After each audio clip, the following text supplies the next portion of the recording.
1998 সাল 11 এবং 13 মে পোখরানে একের পর এক 5টা পারমাণবিক পরীক্ষা চালায় ভারত।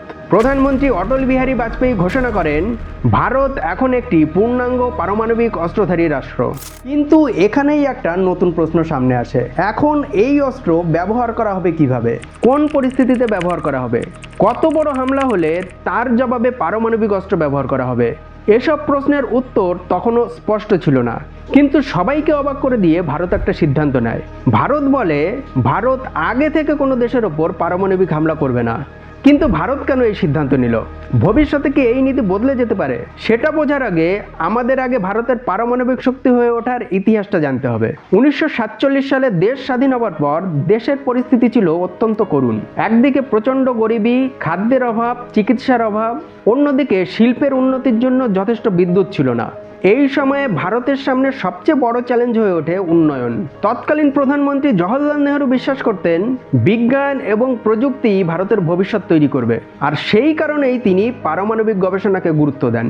এই সময়ে ভারতের অন্যতম সেরা বিজ্ঞানী হোমি জাহাঙ্গীর ভাবা একটা হাইলি অ্যাম্বিশিয়াস পারমাণবিক কর্মসূচি পরিকল্পনা করেন। তার লক্ষ্য ছিল শান্তিপূর্ণ কাজে পারমাণবিক শক্তিকে ব্যবহার করা, যেমন বিদ্যুৎ উৎপাদন, চিকিৎসা, কৃষি, এইসব কাজে। অর্থাৎ শুরুতে ভারতের লক্ষ্য মোটেও পারমাণবিক বোমা বানানো ছিল না। কিন্তু আন্তর্জাতিক রাজনীতি কয়েক বছরের মধ্যেই পুরো পরিস্থিতি বদলে দেয়। 1962 সাল ভারত এবং চীনের মধ্যে সীমান্ত যুদ্ধ শুরু হয়। ভারতের ধারণা ছিল এই যুদ্ধ বড় আকার নেবে না, কিন্তু বাস্তবে ভারত বড় ধরনের সামরিক পরাজয়ের মুখে পড়ে। এই যুদ্ধ ভারতের নিরাপত্তা নীতিকে পুরোপুরি বদলে দেয়। এই যুদ্ধের মাত্র 2 বছর পর 1964 সালে চীন সফলভাবে নিজেদের পারমাণবিক পরীক্ষা চালায়। এবার ভারতের পলিসি মেকাররা বুঝলেন যে শুধু ট্র্যাডিশনাল সেনাবাহিনী দিয়ে ভবিষ্যতের নিরাপত্তা সম্ভব হবে না, আর এখান থেকেই ভারতের পারমাণবিক কর্মসূচি গুরুত্ব পেতে শুরু করে। 18 মে 1974 রাজস্থানের পোখরান মরুভূমি, হঠাৎ মাটির নিচে প্রচণ্ড বিস্ফোরণ। ভারত সফলভাবে তার প্রথম পারমাণবিক পরীক্ষা সম্পন্ন করলো। এই পরীক্ষার নাম ছিল স্মাইলিং বুদ্ধা। ভারত বলে এটা একটা পিসফুল নিউক্লিয়ার এক্সপ্লোশন, যার উদ্দেশ্য কেবলমাত্র টেকনোলজিক্যাল অ্যাচিভমেন্ট, এর কোনো সামরিক উদ্দেশ্য নেই। কিন্তু বিশ্বের বড় বড় শক্তিগুলো এই এক্সপ্লোশনকে মোটেই ভালোভাবে নেয় না।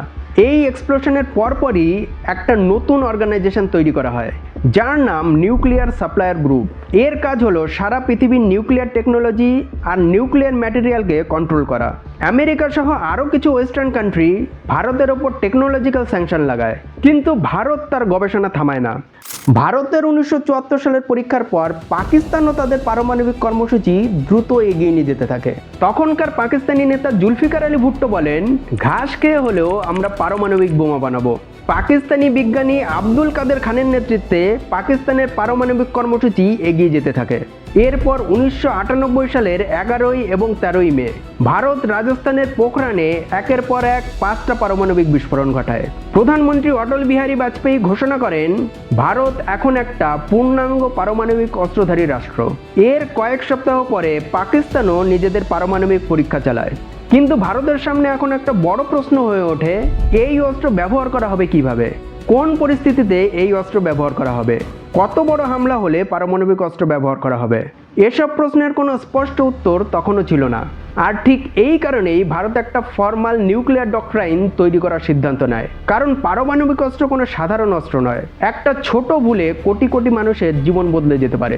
ভারত বুঝতে পারে যে শুধু পারমাণবিক অস্ত্র তৈরি করাই যথেষ্ট নয়, বিশ্বের সামনে এটাও পরিষ্কার করতে হবে কোন পরিস্থিতিতে এই অস্ত্র ব্যবহার করা হবে। এই কারণেই 1999 সালে ভারতের ন্যাশনাল সিকিউরিটি অ্যাডভাইজারি বোর্ড একটা ড্রাফট নিউক্লিয়ার ডক্ট্রাইন প্রকাশ করে।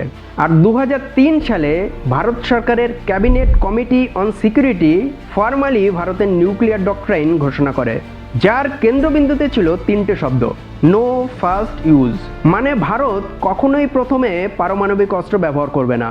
কিন্তু ভারতের এই অদ্ভুত সিদ্ধান্ত কেন? এই সিদ্ধান্তের পেছনে কতগুলো কৌশলগত কারণ আছে। প্রথমত, পারমাণবিক অস্ত্রের উদ্দেশ্য যুদ্ধ জেতা নয়, বরং যুদ্ধ ঠেকানো। কারণ পারমাণবিক যুদ্ধে কেউ জেতে না।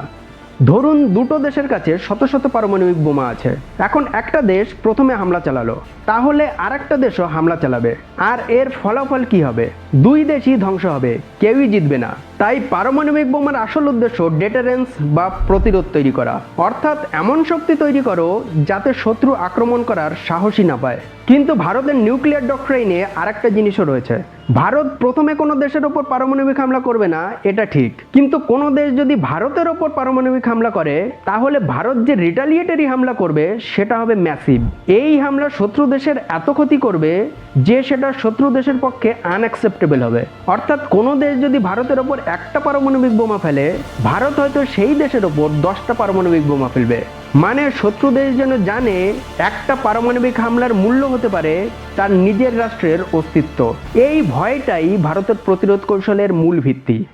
এখন অনেকের মনে একটা প্রশ্ন আসতে পারে যে ভারত বলছে আগে অ্যাটাক করবে না, কিন্তু কোনো দেশ যদি আগে অ্যাটাক করে ভারতের সমস্ত পারমাণবিক বোমা নষ্ট করে দেয় তাহলে ভারত পরে অ্যাটাক করবে কিভাবে? এর উত্তর হচ্ছে সেটা সম্ভব নয়। কারণ ভারত বহু বছর ধরে একটা ব্যবস্থা তৈরি করেছে যাকে বলা হয় সেকেন্ড স্ট্রাইক ক্যাপাবিলিটি। এর মানে হলো প্রথম আঘাতের পরেও ভারতের কাছে যথেষ্ট পরিমাণ পারমাণবিক শক্তি থাকবে যাতে সে নিশ্চিতভাবে পাল্টা আঘাত করতে পারে। কিন্তু কিভাবে থাকবে? কারণ ভারত ল্যান্ড, এয়ার এবং ওয়াটার এই 3 জায়গা থেকেই পারমাণবিক হামলা চালাতে পারে।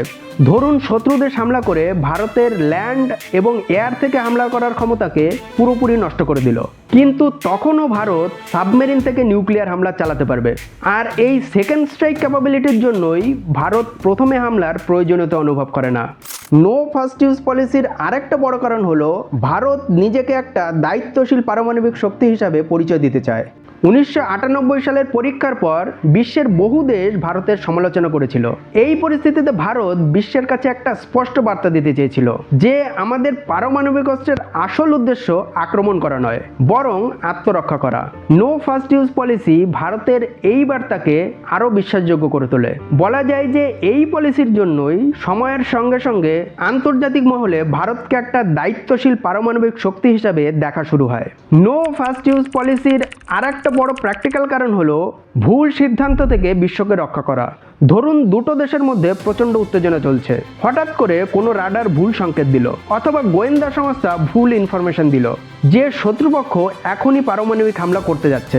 এখন যদি কোনো দেশের নীতি হয় আগে আঘাত করো, তাহলে মাত্র কয়েক মিনিটের ভুল সিদ্ধান্তে একটা পারমাণবিক যুদ্ধ শুরু হয়ে যেতে পারে। কিন্তু ভারতের নো ফার্স্ট ইউজ পলিসি এটা নিশ্চিত করে যে অ্যাটলিস্ট ভুল বোঝাবুঝির কারণে কোনো পারমাণবিক হামলা হবে না। এখন অনেকের মনে আর একটা প্রশ্ন আসতে পারে, আচ্ছা পাকিস্তানও কি no first use policy follow করে?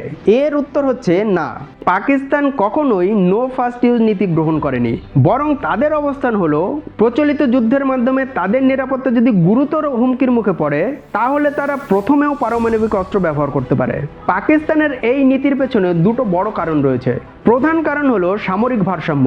প্রচলিত সেনাবাহিনী, বিমান বাহিনী এবং নৌবাহিনীর শক্তিতে ভারত পাকিস্তানের তুলনায় এগিয়ে।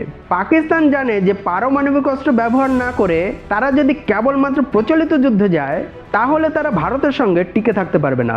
আরেকটা কারণ হলো পাকিস্তানের সেকেন্ড স্ট্রাইক ক্যাপাবিলিটি। পাকিস্তানের সেকেন্ড স্ট্রাইক ক্যাপাবিলিটি অতটা রিলায়েবল না, কারণ ভারতের কাছে যেমন নিউক্লিয়ার সাবমেরিন আছে যেগুলো বছরের পর বছর রিফিলিং না করেই জলের তলায় থাকতে পারে, পাকিস্তানের কাছে তেমন কোনো নিউক্লিয়ার সাবমেরিন নেই। পাকিস্তানের কাছে আছে ডিজেল ইলেকট্রিক সাবমেরিন, যেগুলোকে রিফিলিং করানোর জন্য মাঝে মাঝেই ওপরে আসতে হয়। তাই কৌশলগত দিক থেকে পাকিস্তান পারমাণবিক অস্ত্রকে কেবলমাত্র প্রতিশোধ নেওয়ার অস্ত্র হিসাবে দেখে না, বরং যুদ্ধ থামানোর অস্ত্র হিসাবে দেখে। এই জন্য পাকিস্তান অনেক ছোট ছোট পারমাণবিক বোমা তৈরি করেছে যেগুলোকে ট্যাকটিক্যাল নিউক্লিয়ার ওয়েপন বলে। এগুলোকে তারা যুদ্ধের সময় ভারতীয় সেনার উপর ব্যবহার করবে। কিন্তু ভারতের অবস্থান ক্লিয়ার, কোনো দেশ ভারতের বিরুদ্ধে যদি ছোট পারমাণবিক অস্ত্রও ব্যবহার করে তাহলেও ভারত ম্যাসিভ রিটালিয়েশন করবে। তবে বর্তমান সময়ে কেউ কেউ ভারতের নো ফার্স্ট ইউজ পলিসির সমালোচনা করেছেন। তাদের যুক্তি হলো প্রচলিত সামরিক শক্তিতে ভারত পাকিস্তানের তুলনায় এগিয়ে, কিন্তু চীনের তুলনায় পিছিয়ে। সেক্ষেত্রে চীনের সাথে যুদ্ধে ভারত যদি প্রথম পারমাণবিক হামলার বিকল্প পুরোপুরি বাদ দেয় তাহলে সেটা কৌশলগতভাবে ভারতের জন্য ঝুঁকিপূর্ণ হতে পারে। অন্যদিকে নো ফার্স্ট ইউজের সমর্থকদের বক্তব্য হলো ভারতের লক্ষ্য প্রথমে হামলা করা নয়, বরং এমন শক্তিশালী প্রতিরোধ ব্যবস্থা বজায় রাখা যাতে কোনো দেশ হামলা করার ঝুঁকিই না নেয়। আমার মতে ভারতের নো ফার্স্ট ইউজ পলিসি একটা সঠিক পলিসি, কিন্তু নো ফার্স্ট ইউজ পলিসির সাথে সাথে ভারতের প্রচলিত সামরিক শক্তিকে আরও বাড়াতে হবে, যাতে ভারত চীনের বিরুদ্ধে একটা এফেক্টিভ প্রতিরোধ ব্যবস্থা গড়ে তুলতে পারে। আপনাদের কি মনে হয়, ভারতের নো ফার্স্ট ইউজ পলিসি রাখা উচিত নাকি এটা পরিবর্তন করা উচিত?